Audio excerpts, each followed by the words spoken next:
Ser o no ser solidario. Si salís, estás más expuesto a contagiarte y a contagiar a otros. Si no es necesario que salgas, quédate en casa. Usa tapabocas, alcohol en gel y mantén la distancia. Nos cuidamos entre todos. Bueno, la idea de hoy era, primero que nada, agradecer al departamento por la creación de estos ciclos de encuentro. Me parece que es una manera excelente para estar en contacto los distintos investigadores o los distintos grupos de investigación de la universidad para poder contar qué se hace en el laboratorio y así poder conocernos un poco más entre todos. Celebro mucho esta idea y por eso me sumé inmediatamente cuando vi el mail, porque me parece que es la mejor manera para poder estar en contacto. Lo que voy a contar yo hoy es acerca de la química que realizo como proyecto de investigación y la idea no es entrar en un detalle muy químico, sino es hablar medio en forma general para no aburrir a todo el mundo y para no estar 2 horas hablando. Así que los detalles en los que yo me detenga van a ser porque considero que son un poco más interesantes que otros detalles más sintéticos, si se quiere decir.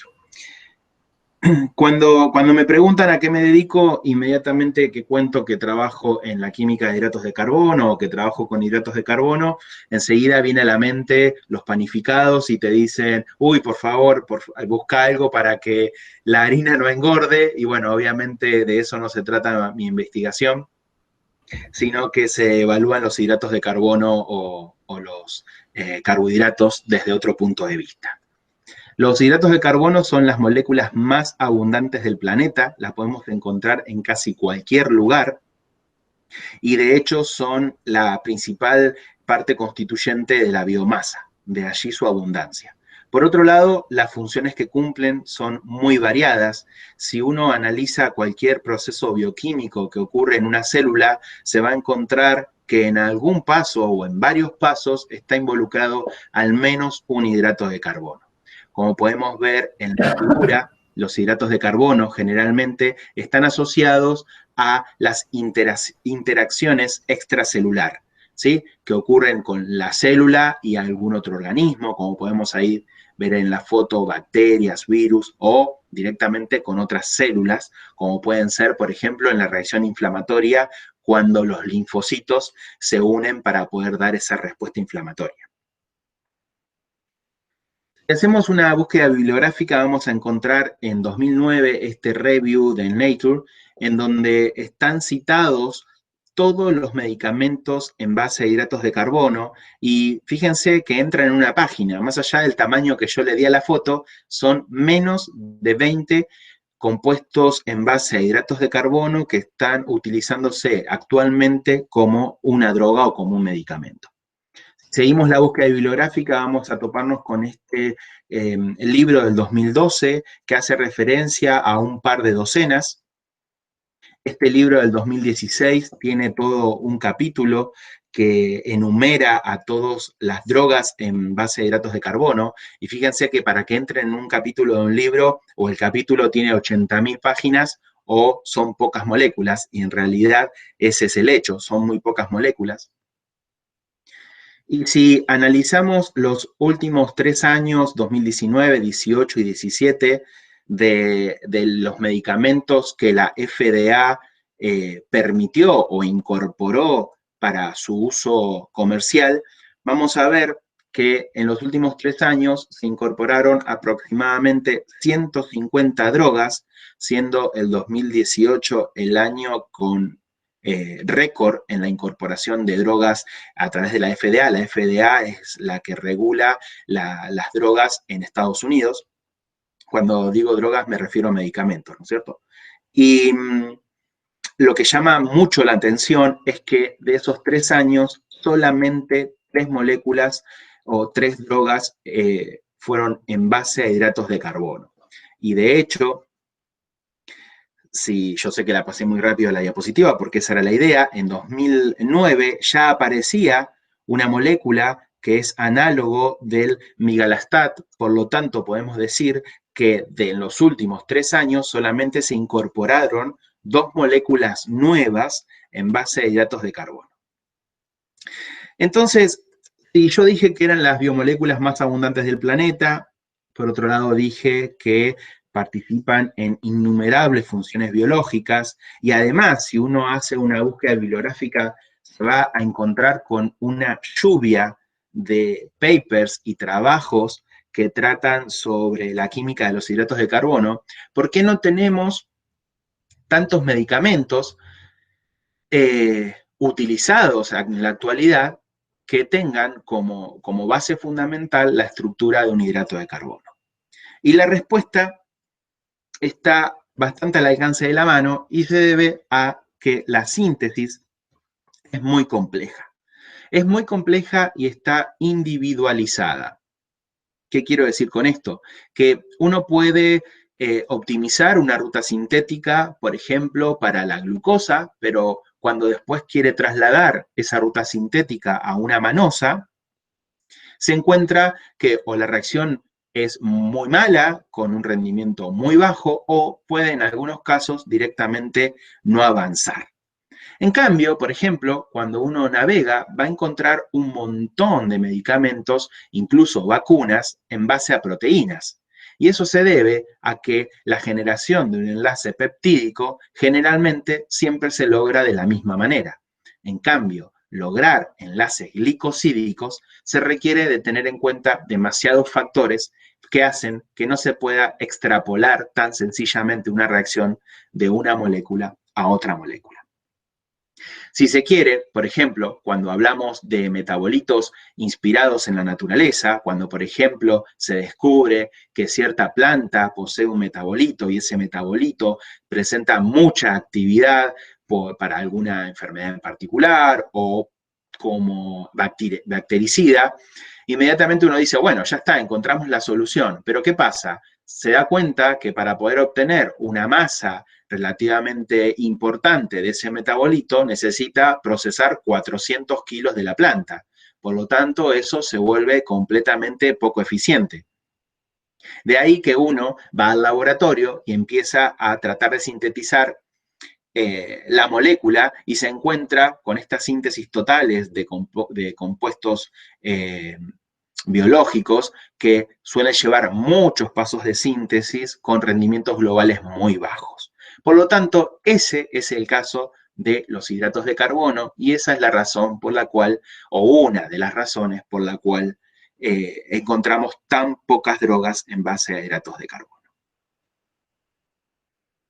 Allá por el 2013 yo inicié mis estudios postdoctorales en el laboratorio del doctor Oscar Varela en la Facultad de Ciencias Exactas de la UBA, y mi trabajo de postdoc fue trabajar con el Mycobacterium tuberculosis. Es decir, yo no trabajé con la bacteria propiamente dicha, porque el laboratorio de Oscar es un laboratorio de síntesis orgánica que no está preparado para trabajar con una micobacteria, pero lo que trabajábamos era con un poliglicano de esa bacteria. La Mycobacterium tuberculosis, como generalmente todos sabemos, el nombre también es muy obvio, es el agente etiológico de la tuberculosis. Hoy en día la tuberculosis nos parece una enfermedad media antigua y que tal vez está circunscripta a algunos países o a algunas clases sociales dentro de algún país, pero lamentablemente no es así porque es una enfermedad oportunista que se aprovecha de pacientes que tienen las defensas bajas.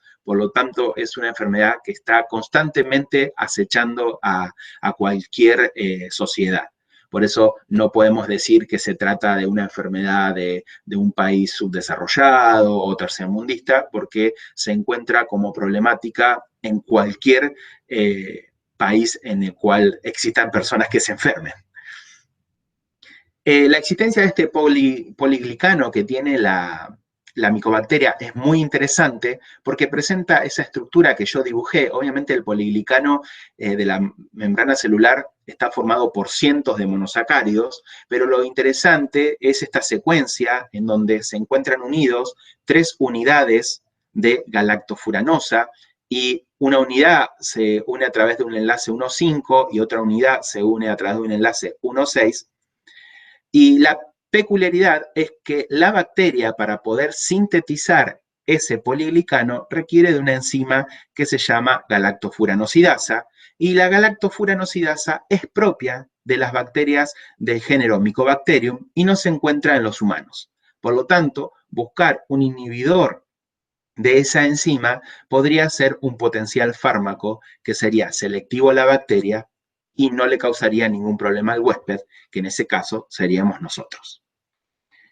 Este poliglicano fue estudiado mucho por el doctor o por el grupo del doctor Lowery, que en el laboratorio de él se sintetizaron muchos fragmentos, y después en el laboratorio de Oscar Varela lo que se hizo fue sintetizar ese enlace, es decir, tratar de sintetizar una unidad de disacárido unido a través de 1,6, pero en lugar de utilizar un puente oxígeno, lo que se hizo fue utilizar un puente azufre. Y ahí es donde nace todo otro género de hidratos de carbono, que son los glicomiméticos.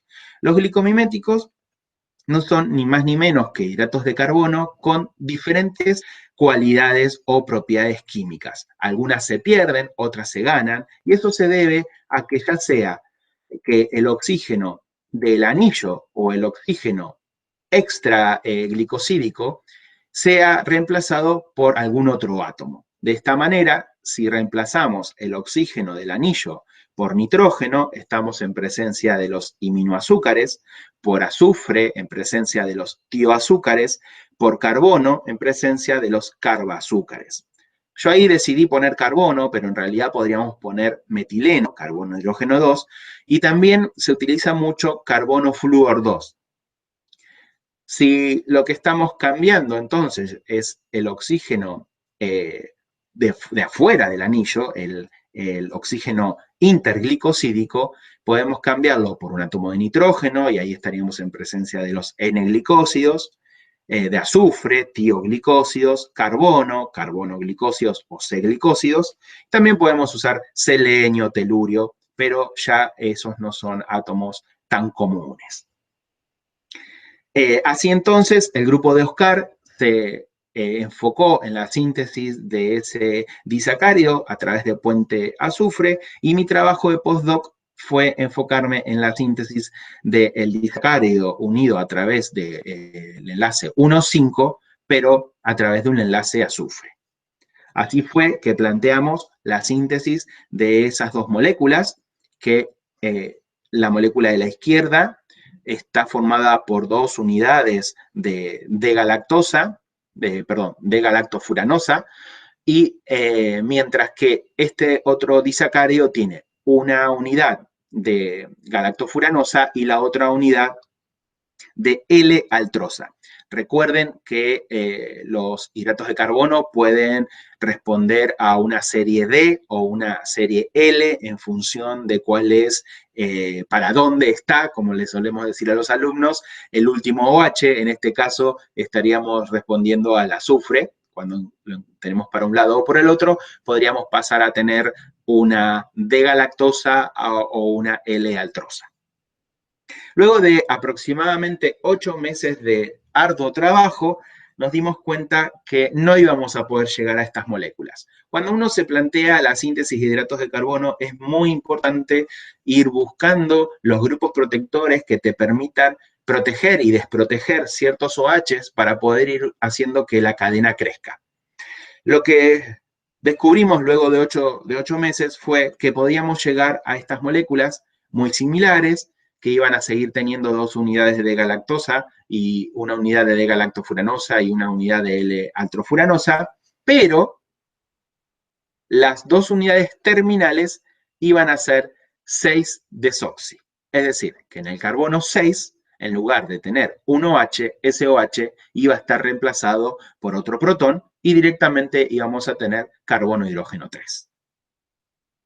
Así fue entonces que replanteamos la síntesis. Para ello necesitábamos este donor de glicosilo y íbamos a necesitar dos aceptores de glicosilo para poder obtener el L-altrosa o el D-galactofuranosa. Estos donores de glicosilos han sido muy explotados en el laboratorio de Oscar.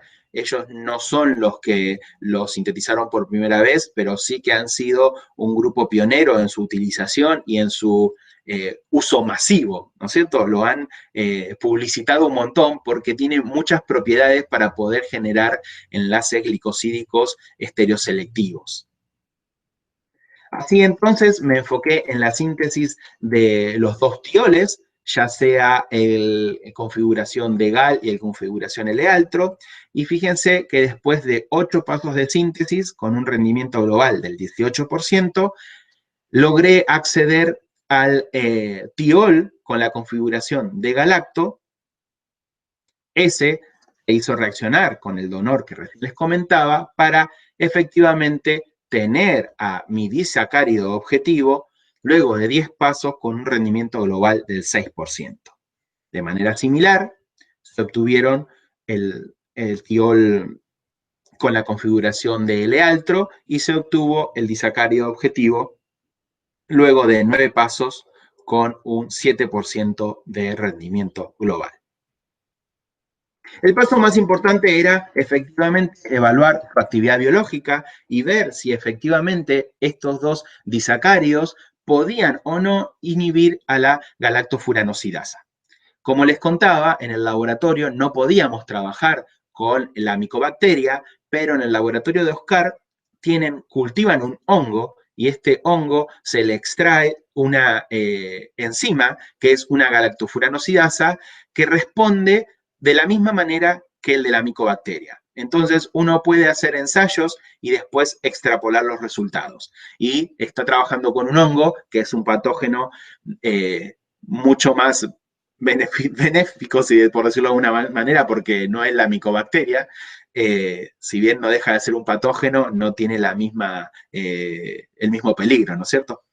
Por suerte, al analizar la actividad biológica, lo enfrentamos usamos dos blancos, uno que yo llamé 19 y otro que llamé 16. El 19 es una lactona sintetizada también en el laboratorio de Oscar y que ha demostrado tener la máxima eficacia como inhibidor frente a esta enzima. Le corresponde esta línea verde oscura. También usamos como blanco el disacárido que ya se había sintetizado en el laboratorio con unión 1,6. Este disacárido, el 16, fíjense que es la línea roja, la actividad biológica es mucho menor que el 19, y por suerte, las dos moléculas sintetizadas durante mi estancia postdoctoral resultaron ser más activas que el 19 y el 16, siendo el 18, como pensábamos, el más que presentará mayor actividad de las dos moléculas sintetizadas, representadas acá por el color verde clarito. Con estos resultados en mano, ya trabajando en Bahía Blanca, propuse la síntesis de estos análogos. Fíjense que ahora las dos unidades son 6-desoxi. Este trabajo se terminó en la tesina de Ariana. Con Ariana trabajamos durante un año entero para poder acceder a la síntesis de las dos moléculas.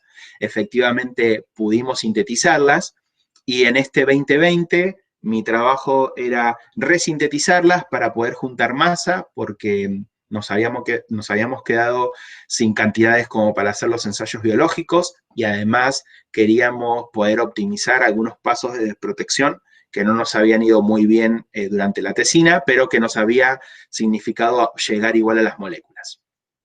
Pero bueno, por obvias razones, en febrero o en marzo abandonamos el laboratorio y este trabajo quedó por culminarse. En el 2018, en noviembre del 2018, viajé a Canadá a trabajar con el doctor Todd Lowry, que era que les conté al principio que había estudiado el poliglicano del Mycobacterium tuberculosis. Una vez en Canadá, en la Universidad de Alberta, empecé mi trabajo sobre el Streptococcus suis. El Streptococcus suis es una bacteria gram positiva y es un patógeno porcino de importancia mundial.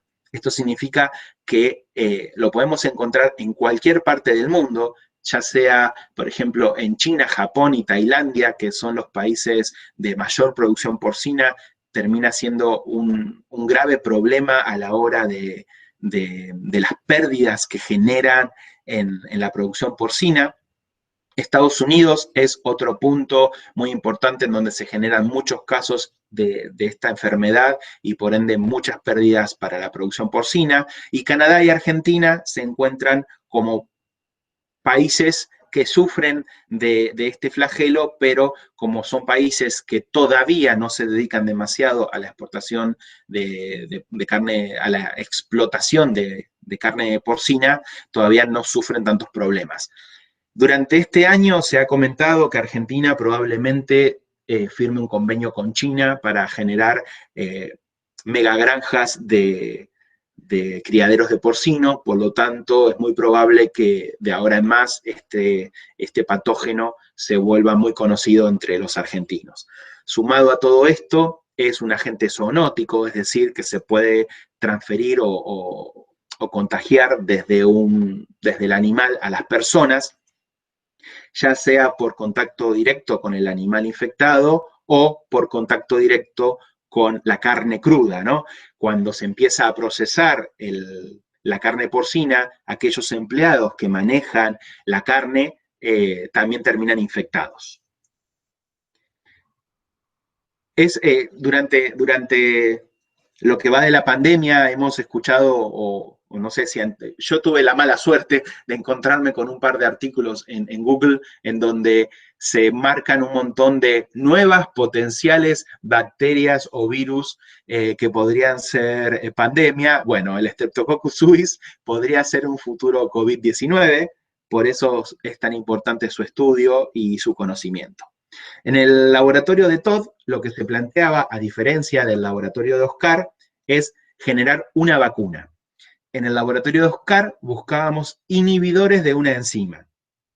En el laboratorio de Todd, lo que se busca es generar moléculas que puedan activar el sistema inmune sin la necesidad de usar el patógeno.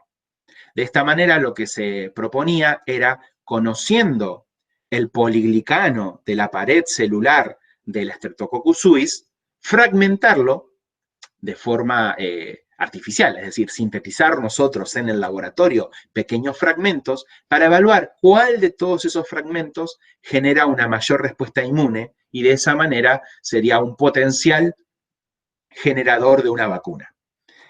El proyecto en el que me sumé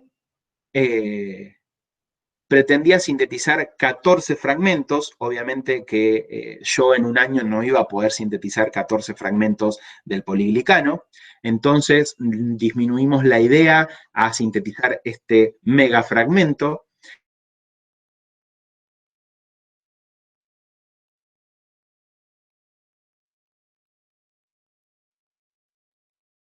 Y mi laboratorio de todo. Para poder sintetizar esa molécula iba a tener que sintetizar 4 precursores. A simple vista uno dice, bueno, son 4 moléculas, hay que unirlas, pero bueno, obviamente cada uno de estos objetivos requiere de su síntesis, ¿no es cierto?, de su ruta sintética. Por suerte, el donor C era el más sencillo, era solamente un paso de síntesis a partir de material comercial, y se obtenía de muy buen rendimiento, por lo tanto, esta síntesis no fue para nada la limitante.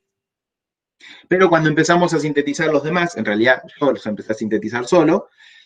Por ejemplo, este donor requería de 4 pasos. Fíjense que el rendimiento global era de 56%, y acá dice desde Sicheng. Sicheng era el nombre de uno de los becarios de Todd, y que él me había cedido muchos gramos de este precursor, pero cuando se me terminaron tuve que empezar la síntesis a partir de Rhamnosa, y esos ya eran 8 pasos de síntesis, y el rendimiento global era del 25%. Este otro donor eran solamente 2 pasos de síntesis, nuevamente, a partir de un precursor que me había dado Sicheng, pero cuando yo empezaba la síntesis de galactosa comercial, ahí necesitaba, ahí el rendimiento global era del 45%. Finalmente, el más difícil de todos terminó siendo el aceptor A, que para su síntesis necesitaba 7 pasos de síntesis. Y como pueden ver, acá yo no puedo dar demasiados detalles de esto porque se supone que será una patente en algún momento.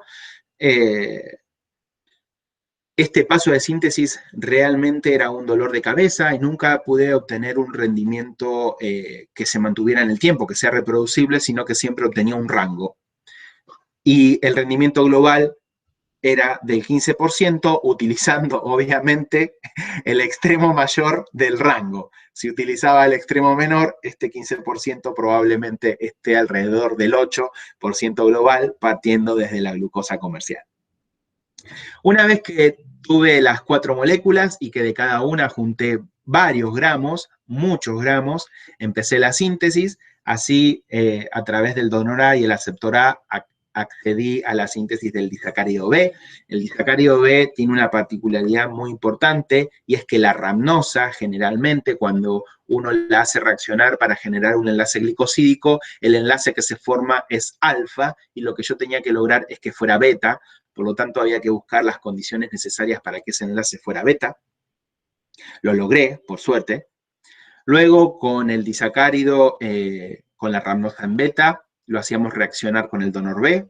El donor B también tenía que generarme un enlace glicosídico poco usual, ya que tenía que ser alfa, por eso usábamos este grupo protector de sililos muy, muy voluminoso para tapar esa cara y que no me dé un enlace beta, sino que me dé siempre un enlace alfa. Una vez que lo desprotegimos de la manera correcta, lo hicimos reaccionar con el donor C y efectivamente luego de 11 meses de trabajo de muchas horas en el laboratorio, llegué a mi producto final, que era el tetrasacárido planteado originalmente. Este trabajo se continuó.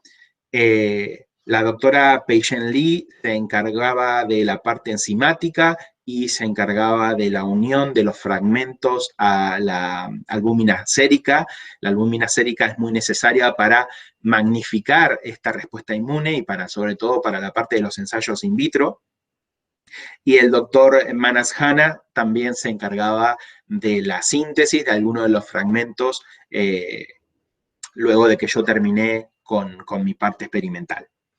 Entonces, haciendo un pequeño repaso de los 14 fragmentos originales que se planteaban en el proyecto, durante mi estancia en la Universidad de Alberta pude sintetizar el fragmento este de 4, este fragmento de 3, este otro fragmento de 3, ya está en colaboración con Manas, y este fragmento de 6, ya en colaboración con Pei-Shen.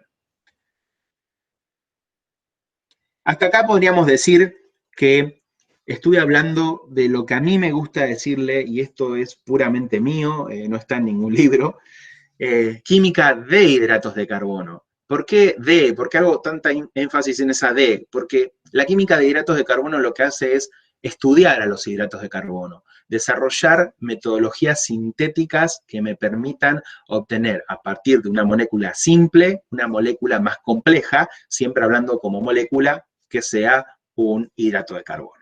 Pero otra manera de trabajar con los hidratos de carbono es, como recién digo, con los hidratos de carbono, y es aprovechar sus propiedades para mejorar las propiedades de otros analitos. Así es que, en colaboración con la doctora Janina Moglie de la Universidad Nacional del Sur, del INCISUR, una colega de nosotros, una amiga de la casa, hemos trabajado a partir de un precursor sencillo como puede ser esta galactosa perbenzoilada, en la síntesis de este derivado que presenta en el enlace glicosídico un alquino y este otro que presenta en el enlace glicosídico un alqueno, para luego transformarlo en moléculas más complejas que pueden ser, por ejemplo, los fosfonatos que les estoy presentando. Aquí lo que estamos haciendo es utilizando, por un lado, las ventajas de los hidratos de carbono y las ventajas propias que pueden adicionar el átomo de fósforo. Por otro lado, en colaboración con el doctor Silvestri, la doctora Badajoz y la licenciada Hofstetter, estamos trabajando en la síntesis de complejos NHC metálicos conteniendo hidratos de carbono como ligando. Este trabajo es parte de la tesis doctoral de Ariana, y lo que hacemos es utilizar los carbeno N heterocíclicos, que son moléculas, como podemos ver, cíclicas, y que presentan una gran reactividad, y lo que estas moléculas permiten es la estabilización de diferentes metales, y lo que nosotros vamos a hacer, o estamos haciendo ya en el laboratorio, es estabilizar los metales a través de los complejos NHC, agregando como ligando los hidratos de carbono para así aumentar su solubilidad por un lado y por otro lado hacerlos más reconocibles por el medio circundante de una célula, por ejemplo, para así poder aplicarlos en ensayos biológicos. En el laboratorio planteamos utilizar toda esta serie de azúcares y planteamos o planeamos sintetizar derivados de oro, de plata y de paladio. Por ahora, los trabajos iniciales de Ariana se han enfocado en la síntesis de ese tipo de precursores. Ya para finalizar, un trabajo a futuro que planeamos con el doctor Silvestri es la estabilización de nanopartículas con estas sales que vamos a sintetizar para obtener los complejos metálicos que recién les comentaba. El doctor Silvestri, en colaboración con gente de Córdoba, ha desarrollado estas sales que les muestro a continuación y han podido confirmar que permiten la estabilización de nanopartículas de oro y de plata. Por lo tanto, lo que nosotros planteamos es utilizar las sales de imidazolio que presentan 1 o 2 restos glicosídicos para evaluar si tienen el mismo alcance, si mejora o si tenemos los mismos resultados. Esperemos que los resultados siempre sean mejores y no peores, obviamente. Y bueno, ahora sí, para terminar, me gustaría recordar a gente que fue parte de mi formación postdoctoral en el grupo de Oscar Varela. Ahí pueden ver, aquí lo voy a señalar, a Martín Luong, también un amigo de la casa, también formado en la Universidad Nacional del Sur, y también a la gente de la Universidad de Alberta. Yo estuve viviendo en la ciudad de Edmonton. La ciudad de Edmonton por momentos era muy, muy, muy, muy fría, pero por momentos también era muy cálida, o tenían una primavera aceptable, por decirlo de alguna manera. Y también recordar un poco a la gente